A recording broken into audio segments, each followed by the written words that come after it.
Our little office clerk is home, my dad joked as I walked through the door. His friend, a Navy SEAL, noticed my tattoo that said Unit 77.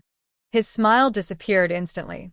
Sir, he said to my dad, do you have any idea who your daughter really is? Then he turned to me and said, Admiral Callahan, ma'am, it's an honor. Can you imagine dedicating your entire life to something, making unimaginable sacrifices, only to have the person you craved approval from dismiss it all with a casual, humiliating joke?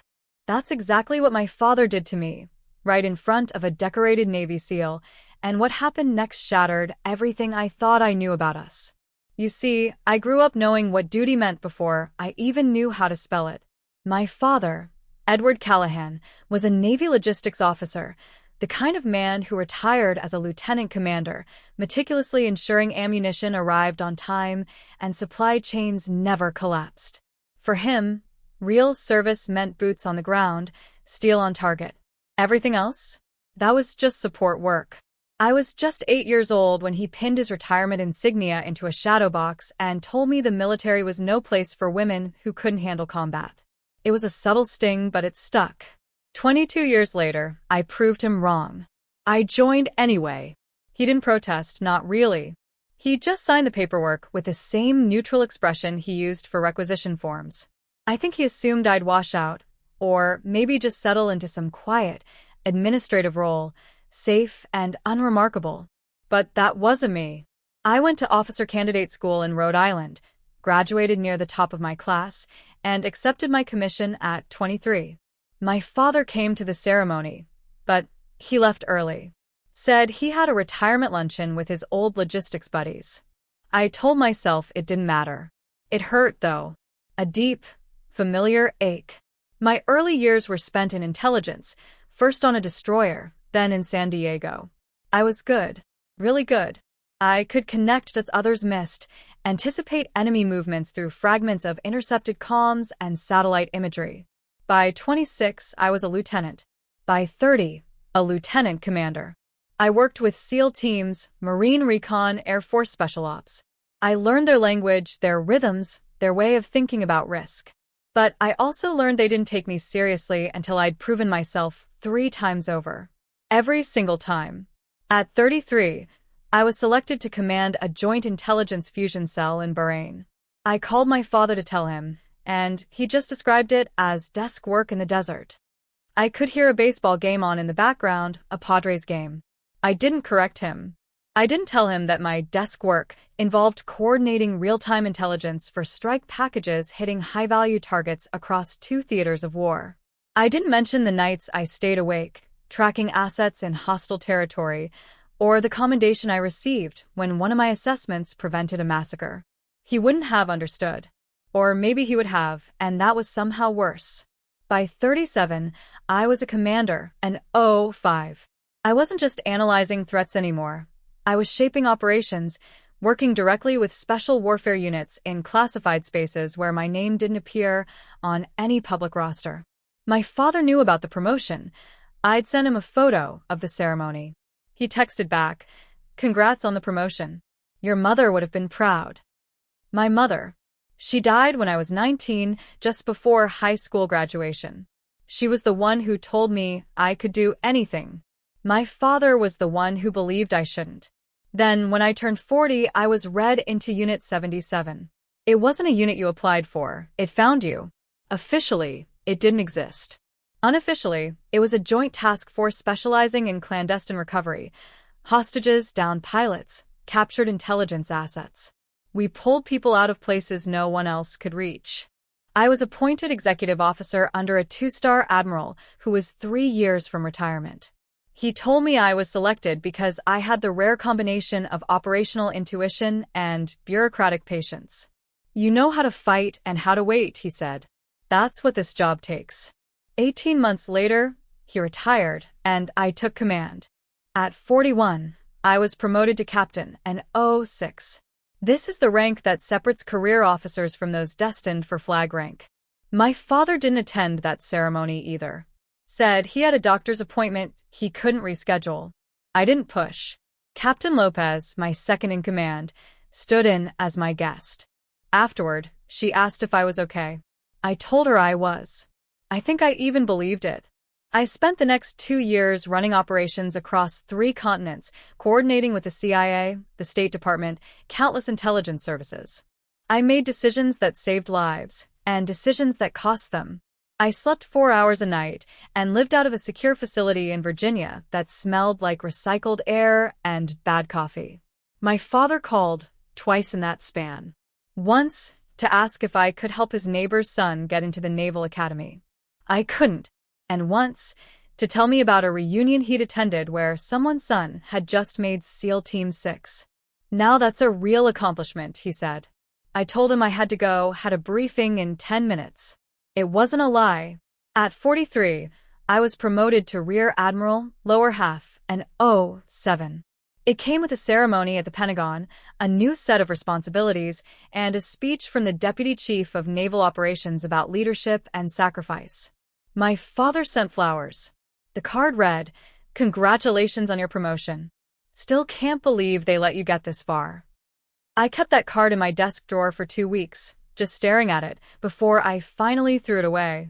6 months later, I was promoted again. Rear Admiral, upper half, and 08. It's a rank fewer than 1% of officers ever see. I was 44, the youngest woman to hold the position in Naval Special Warfare Command. Unit 77 was still mine, though my role had shifted from direct command to strategic oversight. More briefing rooms than operation centers, more managing egos than missions. Necessary work. But not the work my father understood. He still called once a month. The conversations were short, surface level. He'd ask how I was doing. I'd say, fine. He'd tell me about his garden or his poker nights. He never asked about my work. I never offered. It became a rhythm, a script we followed, because neither of us knew how to break it. I told myself it was enough. I told myself I didn't need his approval. But every time I hung up, I felt that same hollow ache I'd felt at 23, standing in my dress whites while he left early for a luncheon. I sent him money when his pension didn't stretch far enough. I arranged for roof repairs after a storm. I made sure he had everything he needed, even though he never asked. It was easier than confronting the truth. I'd spent 2 decades proving myself to a man who would never see me as more than the girl who used to organize his files. I was an admiral. I commanded one of the most elite units in the U.S. military. To him, I was still just someone who shuffled papers. That was the backdrop when I came home on leave last spring. I hadn't been back in almost a year. I told myself it was time. I told myself maybe things would be different. I should have known better. The signs were always there. I just chose not to see them. Or maybe I saw them and convinced myself they didn't matter. My father had a way of diminishing things without seeming cruel. He never raised his voice. He never insulted me directly. He just made it clear, in 1,000 small ways, that what I did wasn't real service. It started when I was still a lieutenant. I came home for Thanksgiving, and he introduced me to his poker group as my daughter, the Navy girl. One of them asked what I did, and before I could answer, my father interjected, "Intelligence analysis, lots of computers and reports. Not exactly kicking down doors." The men chuckled. I just smiled and changed the subject. Later, when I tried to tell him about a commendation I'd received, he nodded absently and said, "That's nice, sweetheart," then went back to watching the game. By the time I made lieutenant commander, the pattern was set. He'd brag about other people's children, sons who were Marines, pilots, SEALs. He'd talk about them with a reverence he never used for me. At a family dinner once, he spent 20 minutes telling a story about his friend's son, who'd completed BUD/S training. "Now that's a warrior," he said. "That's someone who's really seen combat." I was sitting right there. I had just returned from a deployment where I'd coordinated strikes that dismantled an entire terror cell network. I said nothing. I didn't know how to compete with his version of heroism. When I made commander at 37, I called to tell him. He was at a hardware store. I could hear forklifts and intercom announcements in the background. He said, "That's great, Alex. Really great. Hey, I've got to grab some lumber before they close. We'll talk later." We didn't talk later. 3 weeks passed before he called again, and when he did, he didn't mention the promotion. He asked if I knew anyone who could help his buddy's nephew get a job on a base. I gave him a contact. He thanked me and hung up. The breaking point should have come earlier. But I kept making excuses. He was old-fashioned. He didn't understand modern military structure. He came from a generation that saw women in uniform as anomalies. I rationalized his dismissals as ignorance, not malice. But the truth was simpler and harder. He didn't respect what I did because he didn't see it as real. When I was promoted to captain at 41, I invited him to the ceremony. Sent him the details 2 months in advance. Called to confirm a week before. He said he'd be there. The morning of the ceremony, he called. Doctor's appointment. Been on the books for months. Can't reschedule. I asked what it was for. Routine, he said. I didn't push. I told him it was fine. Captain Lopez stood beside me during the pinning. Afterward, she asked if I wanted to get a drink. I said no. I went back to my quarters and just stared at the wall for an hour. My father called 2 days later to ask how it went. I gave him a brief summary. He said, "Well, you've always been good at the administrative side of things. That's a valuable skill." I felt something crack inside me, some small piece of hope I didn't know I was still holding. I thanked him and ended the call. I didn't cry. I'd stopped crying over him years ago. The comments continued. Every visit, every phone call. There was some subtle jab, disguised as humor or observation. "Our little clerk's probably organizing supply chains," he'd say to his friends. Or, "Alex does all the behind-the-scenes stuff. Real important work, even if it's not glamorous." He said it with affection, like he was proud of me for knowing my place. I'd smile and nod. What else could I do? Tell him I'd been in firefights? That I'd made calls that put lives on the line? That I'd earned my rank through decisions most people couldn't fathom? He wouldn't have believed me. Or worse, he would have, and it still wouldn't have mattered. By the time I made Rear Admiral, lower half, I'd stopped expecting anything from him. The promotion was significant, a flag officer rank, a level of authority and responsibility most officers never reach. My father sent flowers with a card that felt like a backhanded compliment. I didn't keep it. I didn't need another reminder that his pride was conditional, and his respect was reserved for men who fit his narrow definition of service. When I made Rear Admiral, upper half, 6 months later, I didn't tell him until a week after the ceremony. He sounded surprised when I called. "Another promotion? They're really moving you up fast." I told him it wasn't fast. It was 22 years of work. He said, "Well, you always were good at climbing the ladder. Your mother had that same ambition." It wasn't a compliment. It was a dismissal. I let it go. I always let it go. The last conversation before I came home for that leave was brief. I called to let him know I'd be in town. He sounded pleased. "That'd be great, Alex. I'm having a few of the guys over for a barbecue. You should come. It'll be good to see you." I asked who'd be there. He rattled off names, old Navy buddies, a couple guys from his logistics days, and Jacob Rains, a SEAL commander he'd stayed in touch with. "Jake's a hell of an operator," my father said. "You'll like him. Real warfighter." I said I'd be there. I hung up and stared at my phone, wondering why I kept doing this to myself. I drove 6 hours to reach his house. The route was familiar. Interstate 95 through Virginia, cutting west toward the Blue Ridge foothills where he'd retired 15 years ago. The house was small, a single-story ranch with a carport and a yard that desperately needed mowing. I arrived just after 1,300 hours on a Saturday. The driveway was already crowded with trucks and a Jeep with veteran plates. I parked on the street and sat in my car for a moment, just gathering myself. I was in my dress whites. I'd come straight from a ceremony in D.C. and hadn't had time to change. I told myself it didn't matter. It was just a barbecue. My father was in the backyard when I walked around the side of the house. He stood near a grill, beer in hand, talking to 3 men I didn't recognize. One of them was younger, maybe late 30s, with the build and bearing of someone who still ran 10 miles before breakfast. That had to be Rains. My father saw me first. He grinned and raised his beer. Our little office clerk is home, he called out, loud enough for everyone to hear. The men turned. A couple of them chuckled. I forced a smile and kept walking. My father met me halfway across the yard and pulled me into a one-armed hug. Look at you, all dressed up. You come from a meeting or something? I told him I'd been at a change of command ceremony in D.C. He nodded absently, already turning back to his friends. Guys, this is my daughter, Alex. She's in the Navy. Does all the intel paperwork and coordination, real brain work. One of the older men shook my hand. Logistics, he asked. I said, intelligence and special operations. He nodded, like he didn't know the difference.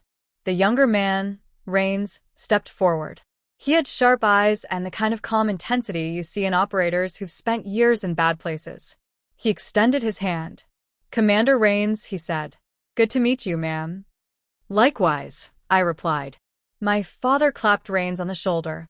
Jake here just got back from a rotation overseas. Can't talk about it, but let's just say he's been keeping the bad guys on their toes. Rains smiled politely, but said nothing. I liked him immediately. We moved toward the grill. My father handed me a beer, and the conversation shifted to sports, the weather. The usual safe topics men default to when they're not sure what to say. I stood at the edge of the group, half listening, trying to decide how long I needed to stay before I could make an excuse and leave. That's when Rains saw the tattoo. It was on my left forearm, just below the sleeve of my dress whites. A trident with the number 77 beneath it, small and precise. I'd gotten it years ago, back when Unit 77 was still new, and we were still figuring out what we were. It was a stupid decision in hindsight. Officers aren't supposed to get unit tattoos, but I was younger then and it felt important. I'd kept it covered ever since, but dress whites have short sleeves. There was no hiding it. Rains was mid-sentence when he saw it. He stopped talking. His expression shifted from casual to something else. Recognition. Maybe disbelief. He stared at my arm for a long moment, then looked up at my face, then back at the tattoo. Unit 77, he said quietly. It wasn't a question. I nodded. That's right. The yard went quiet. My father looked between us, confused. What's Unit 77? Rains didn't answer. He was still staring at me, and I could see the gears turning in his head. He was putting pieces together. My rank, my age, the tattoo, the fact that I'd just come from a ceremony in D.C. When he finally spoke, his voice was careful, almost hesitant. Sir, he said, turning to my father. Do you know who your daughter is? My father blinked. What do you mean? She's Alex. She works in intelligence. Rains shook his head slowly. He turned back to me, and I saw the exact moment he made the connection. His posture shifted. He straightened, his hands dropping to his sides, and when he spoke again, it was with the formal tone of someone addressing a superior officer. Admiral Callahan, ma'am. It's an honor. The silence that followed was absolute. My father's mouth opened slightly, but no sound came out. The other men stared, processing what they'd just heard. One of them, an older guy in a faded Marine Corps t-shirt, looked at me, then at my father, then at Rains. Admiral, he said. She's an admiral? Rains nodded. Rear Admiral, upper half. Oh, and she commands Unit 77. It's a joint task force for clandestine recovery operations, hostage rescue, asset extraction, high-risk intelligence missions. If you've heard about it, you shouldn't have. He looked at me again, and there was something close to awe in his expression. Ma'am, I worked with your people in Syria 2 years ago. You pulled out 6 of ours when everyone else said it was impossible. I didn't know you were. He stopped himself, shaking his head. I'm sorry. I had no idea. I didn't know what to say. I looked at my father. He was pale, his beer forgotten in his hand. He opened his mouth, closed it, opened it again. You're an admiral? He finally managed. I nodded. Since last year. He blinked. But you said you worked in intelligence. I do, I said. I also command a special operations task force. I have for the last 3 years. He stared at me like I was speaking a language he didn't understand. Rain stepped back, giving us space, but I could feel his eyes on me. The other men had gone quiet, uncomfortable witnesses to something they hadn't signed up for. My father set his beer down on a nearby table. His hands were shaking slightly. "Why didn't you tell me?" I wanted to laugh. I wanted to scream. Instead, I just looked at him, this man who'd spent 2 decades dismissing everything I'd done, and said, "I tried." The barbecue didn't recover. Rains and the other men made awkward excuses and left within the hour. They shook my hand with a deference I wasn't used to outside of official settings, offered stiff "thank yous for your service," and disappeared. Rains lingered the longest. He pulled me aside near my car and said, "Ma'am, I'm sorry. I didn't mean to." I cut him off. "You didn't do anything wrong, Commander. If anything, I should thank you." He nodded, but he still looked uncomfortable. "Your father's a good man," he said. "He talks about you all the time. He's proud of you." I didn't correct him. There was no point. When everyone was gone, I went back inside. My father was sitting at the kitchen table, staring at nothing. The house was quiet except for the hum of the refrigerator and the distant sound of a lawnmower. I stood in the doorway for a moment, unsure whether to sit or leave. He looked up at me, and for the first time in my life, I saw something I didn't recognize in his expression. Not anger, not dismissal. Shame. "I didn't know," he said quietly. I pulled out a chair and sat across from him. "You didn't ask." He flinched. It was a small movement, barely perceptible, but I saw it. "I thought," he stopped, shaking his head. "I thought you were doing admin work. Coordination. I didn't know you were." He gestured vaguely, unable to finish the sentence. "A flag officer?" I offered. "A commander of a special operations unit. Someone who spent the last 20 years doing exactly what you said women couldn't do." He looked away. "I didn't say that." "You didn't have to." The words came out sharper than I intended, but I didn't take them back. "Every time I tried to tell you what I did, you changed the subject. Every time I came home, you introduced me as your clerk. You dismissed every promotion, every deployment, every piece of my career, like it didn't matter. So, no, Dad, you didn't say it, but you made it very clear." He was quiet for a long time. When he finally spoke, his voice was raw. "I didn't mean to." He stopped again, struggling. "I thought I was protecting you. I thought if I didn't make a big deal out of it, you wouldn't get hurt when things didn't work out." I stared at him. Things did work out. I'm an admiral. I've done things most people will never even hear about. And you weren't protecting me. You were protecting yourself. He didn't argue. He just sat there, this man who'd spent his whole life believing he understood how the world worked, realizing maybe he didn't. I thought about leaving. I thought about walking out and never coming back. But there was something in his face, some small crack in the armor he'd worn for so long, that made me stay. "Why didn't you come to my ceremonies?" I asked. "Why didn't you ever ask what I actually did?" He rubbed his face with both hands. "I don't know," he said. "I guess I was scared." "Of what?" "Of realizing I was wrong about you." The admission hung in the air between us. I didn't know how to respond. Part of me wanted to absolve him, to say it was okay, that we could move past it. But it wasn't okay. 20 years of dismissal couldn't be erased with a single moment of honesty. "I need to go," I said, standing. He looked up, panicked. "Alex, wait." "I'm not leaving forever," I said. "I just need some air." I walked out to the porch and sat on the steps. The sun was starting to set, casting long shadows across the yard. I thought about every time he'd introduced me as his clerk, every time he'd bragged about someone else's son, every time he'd made me feel like I was less than. And I thought about Rains, the way his expression had shifted when he saw the tattoo, the way he'd straightened and called me ma'am. It was the first time my father had ever seen someone treat me with the respect I'd earned. He came out 10 minutes later and sat beside me. We didn't speak for a while. Finally, he said, "I'm sorry." "For what specifically?" "For not seeing you," he said. "For not understanding what you were doing. For making you feel like it didn't matter." I nodded slowly. "Okay. That's it," he asked. "Just okay?" I turned to face him. "What do you want me to say?" That it's fine? That I forgive you? I don't know if I do yet. You spent 2 decades treating me like I was playing pretend. Do you have any idea what that felt like? He shook his head. No, I don't. Then give me time, I said. Give me time to figure out if I can get past this. He nodded. We sat in silence for a while longer. And then he said, Unit 77. That's really what you command? Yes. And you've been doing this for how long?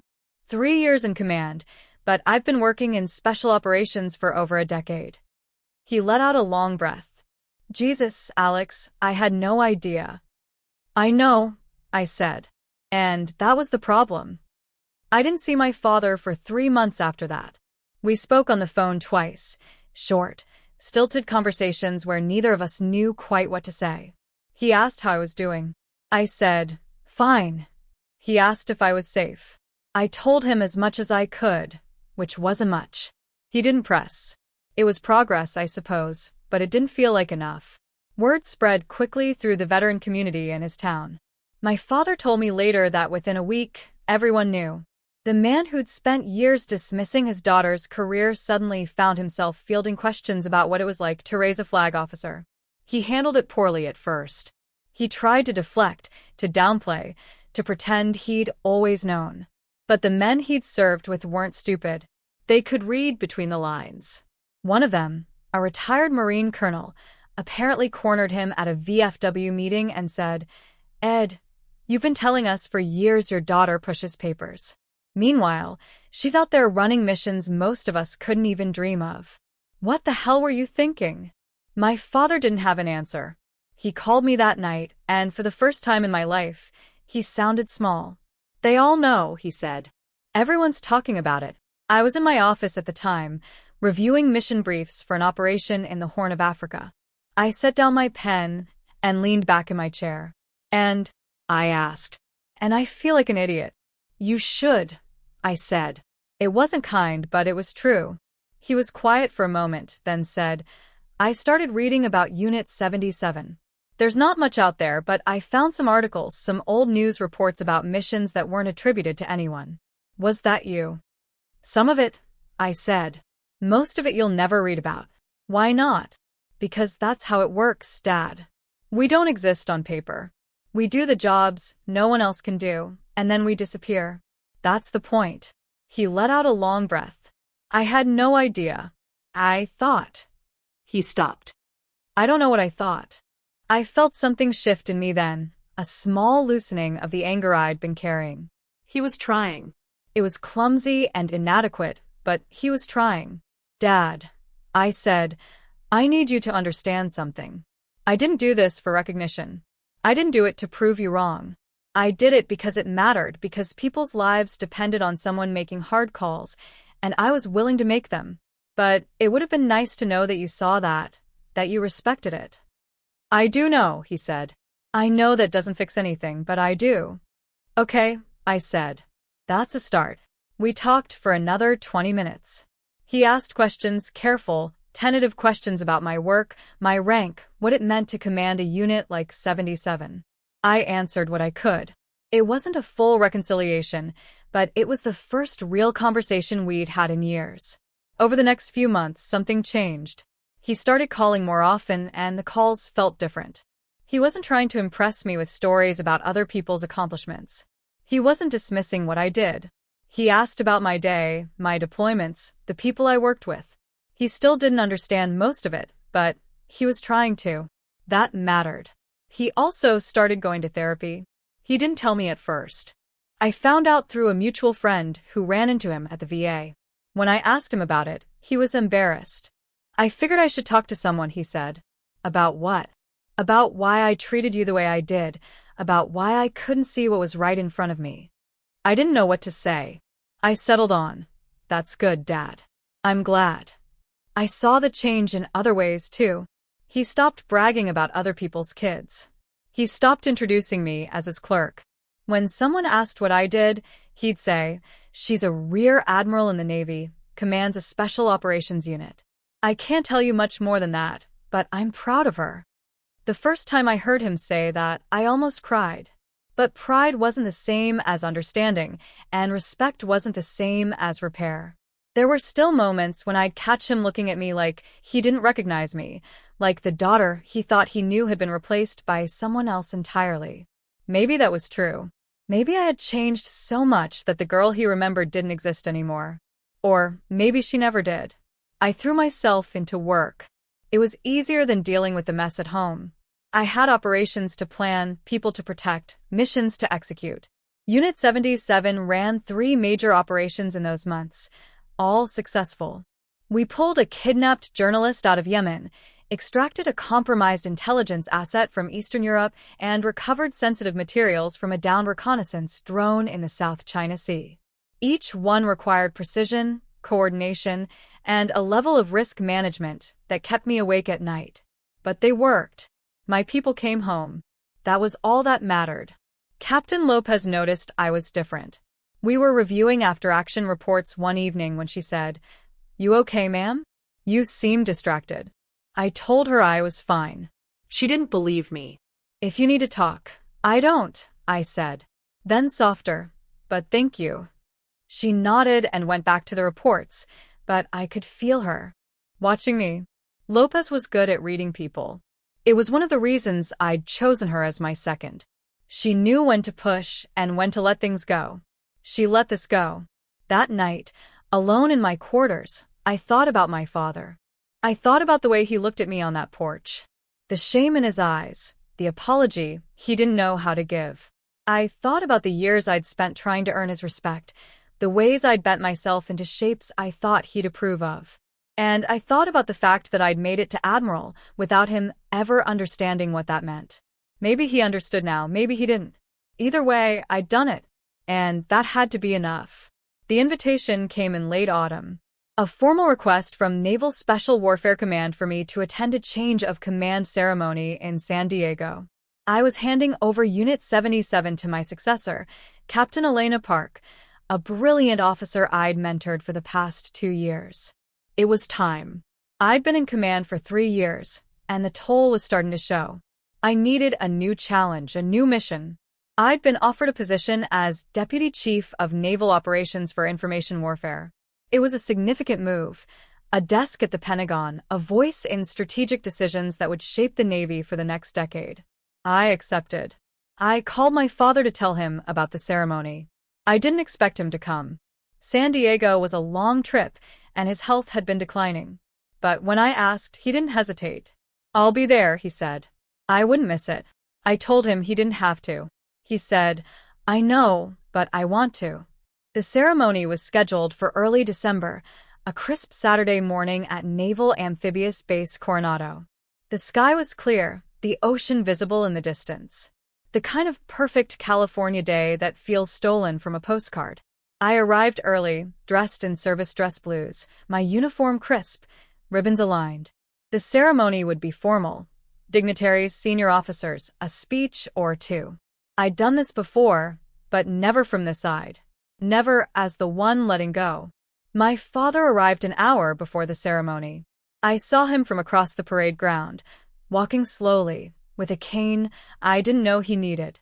He was wearing his old service dress uniform, the one he'd kept in a garment bag for the last 15 years. It fit him differently now, looser in some places, tighter in others. He looked older, smaller, but he stood straight. When he reached me, he saluted. I returned it, then pulled him into a hug. "You didn't have to wear the uniform," I said. "I wanted to," he replied. "Felt right." We didn't have much time to talk before the ceremony began. I introduced him to a few of my staff, including Captain Lopez and Lieutenant Park. He shook their hands with a formality I wasn't used to seeing from him. When Lopez said, "Your daughter's the best commander I've ever served under," he nodded and said, "I'm starting to understand that." The ceremony itself was precise and efficient, the way military ceremonies always are. There were speeches. One from the outgoing 2-star, one from me, one from Park. I talked about service, about the mission, about the extraordinary people I'd had the honor of leading. I didn't talk about my father, but when I looked out at the crowd and saw him standing in the front row, tears streaming down his face, I felt something break open inside me. After the ceremony, after the handshakes and the photos and the obligatory small talk, my father and I found a quiet spot near the waterfront. We sat on a bench overlooking the bay, the sound of seagulls and distant boat engines filling the silence between us. He was the first to speak. I should have known, Lex. It was the first time he'd called me that in years. My mother used to call me Lex. He'd stopped after she died. Known what? I asked. Who you were. What you were capable of. I should have seen it. I looked out at the water. Maybe, but you didn't. I was scared, he said. Of you. Of losing you. Of you going somewhere I couldn't follow. I turned to face him. I've been going places you couldn't follow for 20 years, Dad. That's the job. He nodded. I know. And I made it worse by pretending I didn't see it. By acting like what you did didn't matter. I thought if I didn't take it seriously, it wouldn't be real. And if it wasn't real, you'd be safe. But I wasn't safe, I said. I was in danger. I've been in danger my entire career. And you never acknowledged it because you couldn't handle it. You're right, he said. And I'm sorry. We sat in silence for a while. Then he reached into his jacket and pulled out a small box. He handed it to me without a word. Inside was his navy ring, the one he'd worn for 30 years. What's this? I asked. It's yours, he said. I should have given it to you a long time ago. Dad, I can't. Yes, you can, he interrupted. You earned it. You earned it more than I ever did. I held the ring in my hand, feeling its weight. It was scratched and worn, the gold dull from decades of wear. It smelled faintly of metal and salt air. I slipped it onto my finger. It was too big, but I didn't care. Thank you, I said. He nodded. And for a moment I thought we might actually be okay. Not healed, not whole, but something close to understanding. I just never thought they'd let someone like us lead a unit like that, he said quietly. I pulled the ring off and handed it back to him. He looked confused. What? They didn't let me, Dad. I said. I earned it. There's a difference. His face fell. He stared at the ring in his palm, then back at me. I didn't mean I know what you meant, I said. And that's the problem. You still don't get it. This wasn't about luck or being let in. This was about proving myself every single day for 20 years. It was about being twice as good to get half the credit. It was about making decisions that would have broken most people and doing it without recognition because that's what the job required. He looked down. I'm sorry, Alex. I don't know how to do this. I don't know how to be what you need. I needed a father who believed in me, I said. But I'll settle for one who's trying to understand. It was quiet for a long time. Then he closed his hand around the ring and said, I'm trying.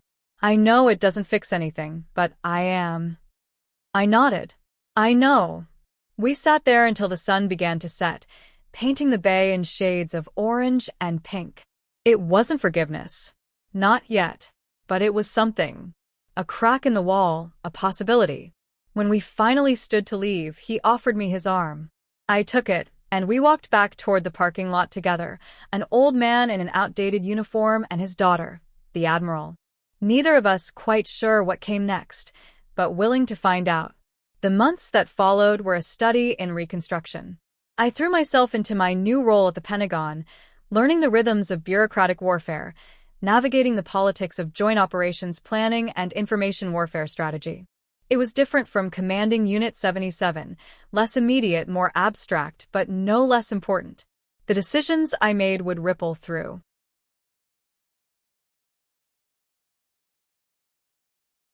That everything was taken care of. 3 days before he died, he had a moment of clarity. He called me over to his bed, his voice barely a whisper. Lex. I'm here, Dad. I need to tell you something. Okay. I was wrong about everything. About you. About what mattered. About what makes someone a warrior. You were braver than any of us. You walked into rooms where no one wanted you and made them give you a seat at the table. That's courage. That's real strength. I felt tears burning in my eyes. Thank you for saying that. I should have said it 20 years ago, he said. I'm sorry I didn't. I know, I said. I forgive you. He closed his eyes, and I thought he'd drifted off again. But then he squeezed my hand and said, "Your mother would be so proud of you." "I am too. I hope you know that." "I do know," I said. He died 2 days later, on a Tuesday morning just after dawn. I was sitting beside him reading a book when his breathing changed. I set the book down and took his hand, and I stayed there until the end. It was quiet. It was peaceful. It was nothing like the way he lived. And maybe that was a mercy. We buried him with full military honors at Arlington National Cemetery. It took some work. He hadn't served long enough to automatically qualify, and his rank wasn't high enough to guarantee a spot, but I made some calls, pulled some strings, and got him in. He would have hated that I used my position to arrange it. He also would have been secretly pleased. The funeral was small, a handful of his old Navy friends, some neighbors, a few distant relatives. Captain Lopez came, and Lieutenant Park and Commander Rains, who'd stayed in touch after that barbecue. The Navy provided an honor guard, young sailors in dress blues, who folded the flag with mechanical precision and handed it to me with rehearsed words of gratitude for his service. I held the flag in my lap during the chaplain's remarks, feeling its weight, thinking about what it represented. Not just my father's service, but mine. Not just his legacy, but the one I was still building. When the honor guard fired the rifle salute, I didn't flinch. I'd heard worse sounds in worse places. After the service, people approached me to offer condolences. They told me he was a good man, a dedicated officer, a loyal friend. They told me he'd talked about me constantly in his final year, that he'd been so proud. I thanked them and smiled and played the part of the grieving daughter. And I was grieving, but not just for the man who died. I was grieving for the relationship we never had, for the years we'd wasted, for the understanding that came too late. Rains was the last to approach. He stood at attention and said, "Admiral, I'm sorry for your loss." "Thank you, Commander." He hesitated, then said, "If it helps," he changed. After that day at the barbecue, he really changed. He spent the last year trying to understand who you were. That's worth something. "It is," I said. "But it doesn't erase the 20 years before it." "No," Rains agreed. "But it counts for something." I nodded. He saluted, and I returned it. And then he walked away, leaving me alone with the flag and the silence. I returned to work a week after the funeral. There was a backlog of decisions waiting, briefings to attend, meetings to chair. I dove in with the focus that had defined my career, channeling grief into productivity the way I always had. Captain Lopez noticed, of course. "Ma'am, if you need more time." "I don't," I said. "Work is what I need right now." She didn't push, but she watched me carefully, the way a good executive officer does. And maybe she was right to worry. I was working 14-hour days, sleeping 5 hours a night, avoiding anything that required me to sit still and feel. It was unsustainable, and I knew it. But sustainable wasn't the point. Surviving was. 2 weeks after the funeral, a package arrived at my office. No return address, just my name and rank in my father's handwriting. Inside was his Navy ring, the one he tried to give me at the change of command ceremony. And beneath it, a note on yellowed paper, the ink slightly smudged.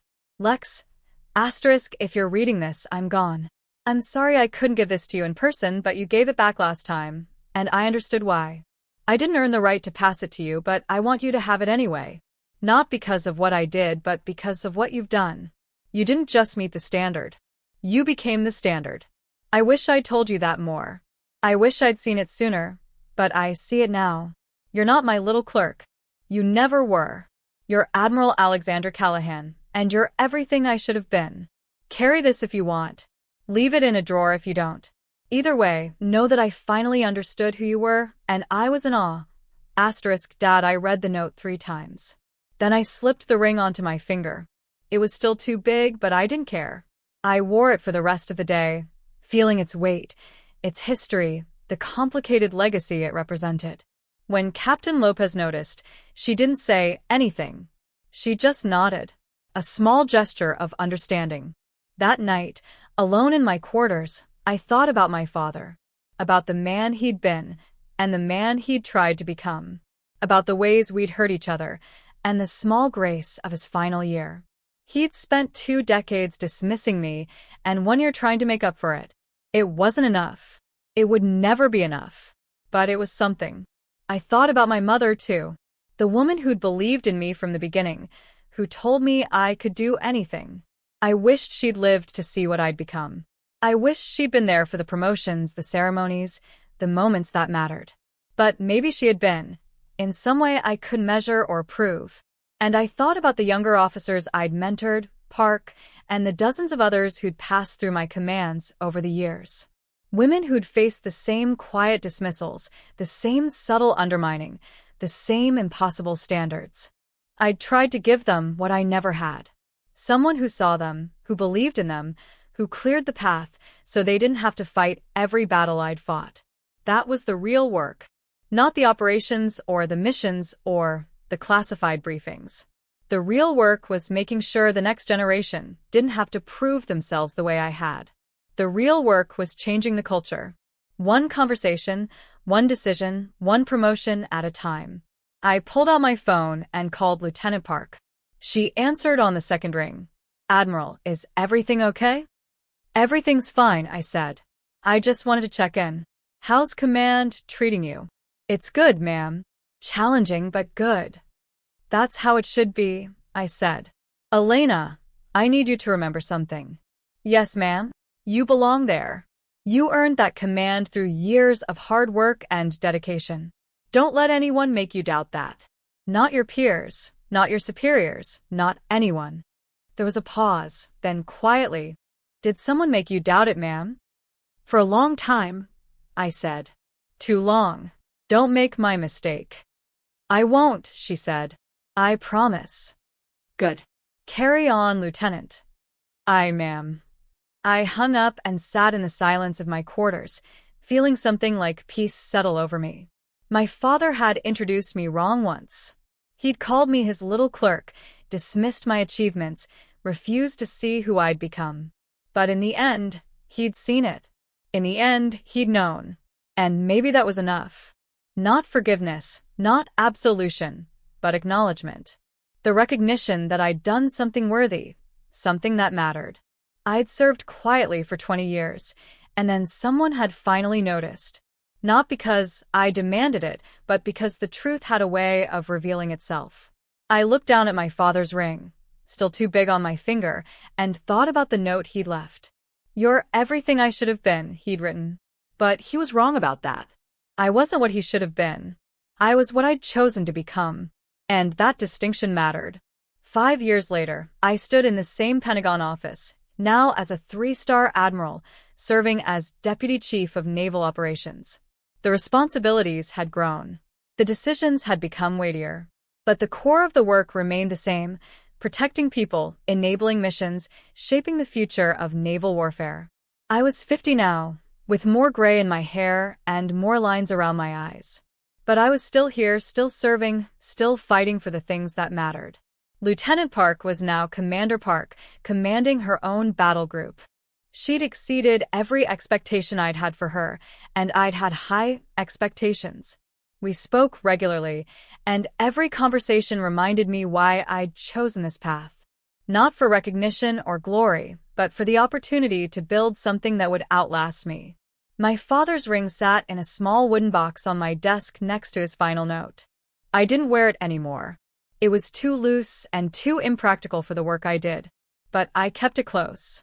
Some days I'd open the box and read the note, reminding myself of how far we'd both come. Other days, I'd leave it closed, focused on the present rather than the past. The wound he'd left hadn't fully healed. I'm not sure it ever would. But it had scarred over, leaving behind a harder, wiser version of myself. I'd learned that respect couldn't be demanded, only revealed. That some apologies came through changed behavior rather than words. That legacy wasn't about the recognition you received, but about the people you lifted up. On quiet evenings, when the Pentagon emptied out and I had the office to myself, I'd think about that barbecue, about my father's joke, "Our little office clerk is home," and Commander Rain's response, about the look on my father's face when he realized he'd been wrong. It should have felt like vindication. Instead, it had felt like grief. But grief wasn't the end of the story. The end was what came after. The slow rebuilding, the tentative reconciliation, the grace of his final year. He'd spent 2 decades getting it wrong, and 1 year trying to make it right. It hadn't erased the hurt, but it had transformed it into something bearable, something I could carry. I kept his Navy ring as a reminder, not of him, but of the choice I'd made. The choice to serve anyway, to excel anyway, to build a career worth having, even when no one was watching. I'd done it for myself, not for him. But in the end, he'd seen it. And that had mattered more than I'd expected. Now, standing at my office window overlooking the Potomac, I thought about what I'd tell my younger self if I could. I'd tell her that the validation would come eventually, but not in the way she expected. I'd tell her that she'd spend years proving herself to someone who couldn't see her, and that it would hurt, but it wouldn't break her. I'd tell her that she'd make Admiral, that she'd command elite units, that she'd shape the future of naval warfare. And I'd tell her that none of it would mean as much as the moment when her father finally called her by her rank. He'd introduced me wrong once, but in the end, he knew exactly who I was. And maybe after everything, that was enough. 1 year later, I was sitting in a congressional hearing room, testifying about the future of Special Operations integration. The questions were pointed, the atmosphere tense. And somewhere in the back of my mind, I kept thinking my father would have been terrified by this. Not because of the stakes, he'd understood pressure, but because he never would have imagined his daughter in this chair, speaking with authority about national security strategy to people who held the nation's purse strings. The hearing wrapped at 1,600 hours. I had 30 minutes before my next meeting, so I ducked into a quiet corridor and checked my phone. There was a message from Commander Park. "Ma'am, something you should see." Below, it was a link to a military blog post titled, "The Invisible Admirals, Women Who Shaped Modern Naval Warfare." I clicked it. My name was there, alongside a dozen others. The article was well-researched, citing operations that had been recently declassified, missions I'd almost forgotten about. It mentioned Unit 77 by name. Apparently, some of our work had finally been cleared for public discussion. The comment section was predictably mixed. Half the responses were supportive. The other half questioned whether women belonged in combat leadership at all. I closed the browser. Some battles never ended. They just changed shape. That evening, I drove out to Arlington. I hadn't been back since the funeral, and I wasn't sure why I was going now. Maybe because the hearing had drained me. Maybe because seeing my name in print alongside special operations and classified missions made me think about how long it had taken for anyone to notice. Maybe because I was tired of carrying the weight alone. The cemetery was nearly empty at this hour. I found my father's grave easily. Section 60, Row C. A simple white headstone with his name, rank, and dates of service. Someone had left a small American flag in the ground beside it, probably one of his old Navy buddies who still made the trip. I stood there for a long time, hands in my coat pockets, watching the sun set over the rows of white markers. "I testified before Congress today," I said finally, to the cold stone, "about special operations reform." They asked hard questions. I gave harder answers. I paused. You would have been proud or terrified. Maybe both. The wind picked up, cold and sharp. I pulled my coat tighter. I'm wearing 3 stars now. They promoted me last month Vice Admiral. I'm one of the youngest women to ever hold the rank.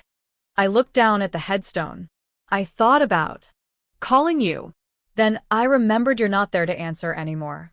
A groundskeeper drove past on a small utility vehicle, nodded respectfully, and continued on. I waited until he was out of sight. "I still get angry sometimes," I continued, my voice barely above a whisper. "When I think about all those years you didn't see me. When I remember introducing myself at functions and having men assume I was someone's wife, not someone's commander. When I think about how hard I had to work just to be taken half as seriously as my male peers." I crouched down, brushed some leaves off the headstone. "But I also remember that last year. The way you tried. It wasn't enough, but it was something." I stood back up. Commander Rains called me last week. He's retiring, moving to Colorado. He told me that barbecue changed his life. Made him look at his own daughter differently. Made him realize he'd been making the same mistakes you did. He thanked me. I laughed, short and bitter. I didn't know what to say. I wasn't trying to teach anyone a lesson that day. I was just trying to survive a family dinner. A jet passed overhead, likely heading to Reagan National. I tracked it across the sky until it disappeared. I'm mentoring 6 junior officers right now. All women. All brilliant. All fighting battles they shouldn't have to fight. I'm trying to make it easier for them. Trying to clear the path so they don't have to prove themselves the way I did. I paused. I think that's what you were trying to tell me at the end, that the work isn't just the missions, it's the people who come after. The sun was almost gone now, the cemetery sinking into twilight. I needed to leave soon. Needed to get back to my apartment and prepare for tomorrow's briefings. But I stayed a moment longer. I forgave you, I said quietly. I'm not sure when it happened exactly. Maybe it was when I read your note. Maybe it was later, when I realized I was carrying your ring in my pocket like a talisman. Maybe it's happening right now, standing here, telling you about my life like you can still hear me. I took a breath. You hurt me for a long time, but you also raised me to be resilient, to serve quietly, to do the work without needing applause. You just never realized I'd take those lessons and build something you couldn't imagine. I reached out and touched the cold stone. I miss you. Not the version of you that dismissed me. The version from that last year, the one who finally saw me. I wish we'd had more time with that version. I pulled my hand back. But we didn't. So, I'm taking what you gave me, the good and the bad, and I'm using it to build something better for the women who come after me. For the daughters who deserve fathers who see them from the start. I straightened my coat, squared my shoulders. I have to go. I have a breakfast meeting with the Chief of Naval Operations tomorrow. We're discussing the next generation of information warfare strategy. Big decisions. Lives in the balance. The kind of work you never thought I'd do. I smiled. But I'm doing it. And I'm doing it well. I started to walk away, then stopped and looked back. You introduced me wrong once, Dad. But I introduced myself correctly every day after, and that made all the difference. I saluted, sharp and precise. Then I turned and walked back to my car, carrying his memory and my own hard-won certainty that I'd earned every single step of the journey. The cemetery gates were closing as I drove out. In my rearview mirror, I could see the headstones disappearing into darkness. Row after row of service members who'd given everything they had. My father was among them now. And someday I would be too. But not yet. I still had work to do. That's how his little clerk became the admiral he never saw coming.